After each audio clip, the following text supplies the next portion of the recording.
આજે આનંદની વાત છે કે જિલ્લા પંચાયતની અમારી CDHO અને આરોગ્યની ટીમ દ્વારા ડાયાબિટીસના એક્સપર્ટ ડૉક્ટર્સને બોલાવી અને બાળકોમાં જે ઇનિશિયલ ડાયાબિટીસ આવે છે અને ફ્યુચરમાં પણ D1 ઉપરાંત D2 પ્રકારના ડાયાબિટીસ માટેની સાચી સમજ, નિઃશુદાન આપણે શુલ્ક અને સારવાર માટે કોઈપણ જાતની ફી લીધા વગરનો એક સરસ મજાનો કાર્યક્રમ રાખવામાં આવેલો હતો.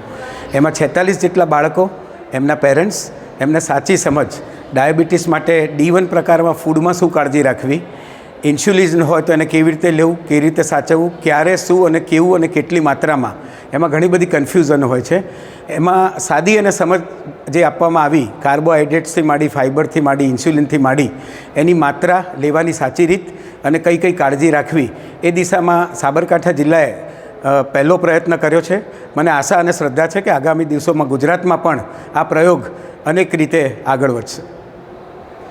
એ મા બાપને એ હશે કે મારા સંતાનને શું ખવડાવું, બરાબર ને? સાચી વાત ને કે ખોટી વાત? એ બહુ પ્રોબ્લેમ થાય છે ને કે બીજાના બાળકો ચોકલેટ ખાય, આઈસ્ક્રીમ ખાય, બાર લગ્નમાં જમે અને અમારા બાળકને ટોક ટોક કરવાનું, અને કીધા પછી પણ પાછા બાળક તો માને તો નહીં જ. એટલે બાળક તો ખાઈ લે મજાથી, પણ જીવ મા બાપ નો કપાઈ જાય, બરાબર ને? કે આનો હવે ડાયાબિટીસ. કાર્બોહાઈડ્રેટ, પ્રોટીન અને ફાઈબર. હવે આ કાર્બોહાઈડ્રેટ એટલે શું? એટલે કે તમે જે રોટલી ખાઓ, ભાખરી ખાઓ કે રોટલો ખાઓ, ચાહે ઘઉંનો હોય, જવનો હોય, જુવારનો હોય, મકાઈનો હોય, બરાબર? એટલે કે સાદી ભાષામાં કહું તો લોટમાંથી બનતી વસ્તુ, બરાબર? તો આ બધું જ આવે કાર્બોહાઈડ્રેટમાં. હવે એનું કામ શું? તો કે તમારા બાળકને શક્તિ આપે, તાકાત આપે, હલનચલન શક્ય બને, આ બધું કાર્બોહાઈડ્રેટ કરે. આ સિવાય બીજું જે પોષક તત્વ છે એ છે પ્રોટીન. શેમાંથી મળે? તો કે દૂધ અને દૂધની બનાવટો, એટલે કે તમે દૂધ, દહીં, છાશ, પનીર. આ સિવાય જો આપણે ઈંડા ખાતા હોઈએ તો પણ સારી કક્ષાનું પ્રોટીન મળે. આ સિવાય દાળ જે આપણે રોજે રોજ ખાઈએ છીએ, બરાબર, ફરતી દાળ, આ બધી દાળોમાંથી પણ પ્રોટીન મળે. આખા કઠોળ જે આપણે ખાઈએ છીએ તો આખા કઠોળમાંથી પણ સારી કક્ષાનું આપણને પ્રોટીન મળી રહેતું હોય છે. કામ શું પ્રોટીનનું? તો કે હાડકાને મજબૂતી આપે, માંસપેશીઓને મજબૂતી આપે, આપણા મગજનું કામકાજ ઠીક રાખે. અચ્છા, બીજું મુખ્ય કામ કે ઇન્સ્યુલિન. વારે વારે આપણે ઇન્સ્યુલિન બોલીએ છીએ ને, આ ઇન્સ્યુલિન પોતે પણ એક પ્રોટીન અને પ્રોટીનમાંથી જ બને. આ સિવાય આ ઇન્સ્યુલિન જેવા જ અનેક ઘણા અંતઃસ્ત્રાવો જે આપણા શરીરમાં ઉદ્ભવી રહ્યા છે, આપણને રોગો સામે લડવાની જે તાકાત આપે છે, એન્ટીબોડીઝ જે અમારી ભાષામાં કહેવાય છે, એટલે કે રોગ પ્રતિકારક શક્તિ, બરાબર? આ રોગ પ્રતિકારક શક્તિ માટેના પણ આ પ્રોટીન જ જવાબદાર છે. બાળકને વધવાનું છે, રમવાનું છે ને કૂદવાનું છે, તો એના માટે જે બોડી બિલ્ડિંગ જરૂરી છે એ પણ પ્રોટીન કરી આપે છે. એટલે પ્રોટીન આપણું સ્ટાર, બરાબર? આ પછી આવે છે ફાઈબર.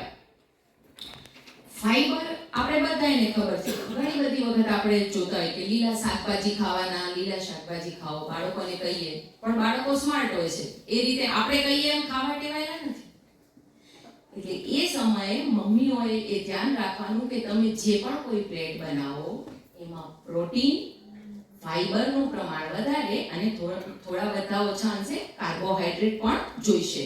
પણ જ્યારે એમાં પ્રોટીન, કઠોળવાળો ખોરાક અને રેશા, ફાઈબર એટલે કે રેશાવાળો ખોરાક જ્યારે એમાં વધારે માત્રામાં ઉમેરવામાં આવશે તો એને શુગર, એ પેટમાં ગયા પછી એની શુગર વધારવાની ક્ષમતામાં ઘટાડો કરી દેશે, બરાબર? એટલે આ બધું જ જ્યારે એક સરસ માત્રામાં આવશે ને તો આને આપણે શું કહીશું? સંતુલિત આહાર. લોહ તત્વ ઘટી જાય છે. માની લો કે 7 ગ્રામ છે કે 9 ગ્રામ છે, ડોક્ટર કદાચ એમ કે ટકાવારીમાં 60% થઈ ગયું છે, 65% થઈ ગયું છે, અને તમારું હિમોગ્લોબિન, તમારું આયર્ન, તમારું લોહ તત્વ નોર્મલ છે, તો તમારું બાળક તો તમારા ઘરમાંથી જ જમે છે. તો એનો મતલબ એમ થયો કે જે વિટામિન્સ છે, વિટામિન B12 છે, ખાસ કરીને ફોલિક એસિડ નામનો જે વિટામિન છે, એની ટાઈપ 1ના બાળકોમાં ઉણપ હંમેશા જોવા મળે છે, કહેવાનો મતલબ એ છે. અને રેસાઈ ખોરાક અમે ઓછા જ ખાઈએ છીએ, આપણે બધા ઓછા જ ખાઈએ છીએ. અને ટાઈપ પરના બાળકોને તો કેવું છે કે શુગર બહુ જ વધઘટ થતું હોય, કહેવાનો મતલબ એ છે. અને શુગર જ્યારે ઘટે છે ને ત્યારે મગજમાં એક પ્રકારના સિગ્નલ પહોંચે છે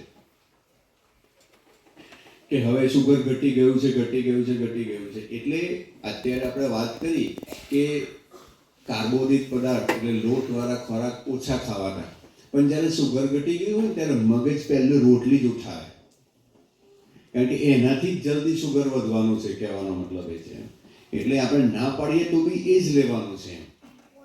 એટલે એ કેસની અંદર જ્યારે બાળકોને ખૂબ શુગર ઉપર નીચે થતું હોય ત્યારે એ લોકો કાર્બોદિત પદાર્થ વધારે લેવાના છે, અને સાથે સાથે એના થકી આ વિટામિન બી ઓછા થવાના છે, અને જે આવવાના છે એ બી ધોવાઈ જવાના છે. તો એ કેસમાં તમારે બહારથી આ બે પ્રકારના વિટામિન લેવા પડે. લોહ